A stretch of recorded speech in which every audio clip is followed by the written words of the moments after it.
if you take a group of people and put them into a meeting and have them talk about something, the opinions of the loudest person or the most charismatic person or the most assertive person, those are the ones that the group tends to follow.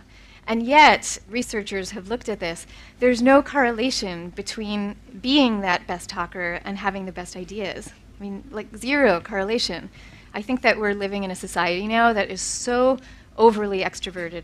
As we shifted from an agricultural economy to a corporate one, we started to admire people who could be magnetic and charismatic, because these were the qualities that seemed to matter for job interviews and things like that. And so in the earlier agricultural economy, our self-help books used to have titles like Character, the grandest thing in the world. But then the self-help books later on became the ones that we kind of know of today, like Dale Carnegie's How to Win Friends and Influence People.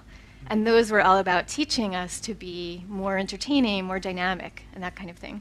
You know, I think for any trait of human nature, any aspect, it has its pros and it has its cons.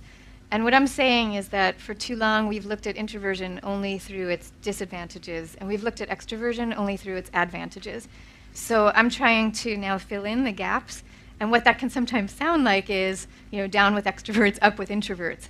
And my vision of the right world is a world where it's yin and yang, you know, and there's space for extroverts and there's space for introverts, and it's equal space. If you look at the birth of Apple, the Apple computer, we tend to associate Apple with Steve Jobs, who was this dazzling showman. But really, the person who invented the Apple computer was a different Steve. It was Steve Wozniak, who was a self-identified introvert. And he created this amazing thing by sitting by himself in a cubicle at Hewlett-Packard, where he was working at the time, late at night and early in the morning before anybody was at work. He would work by himself, by himself, by himself for months, and then he produced this amazing thing that he then shared with his friend Steve Jobs. And then it was Steve Jobs who said, hey, we should start a company with this. This is amazing.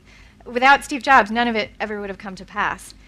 So it was this combination of letting, you know, the solitary person go off by himself to think in his deep way, and then having a partnership between the two. And in fact, you know, in companies, it's been found that the most effective teams are the ones that are a combination of introvert and extrovert. And the two types are really drawn to each other and really need each other.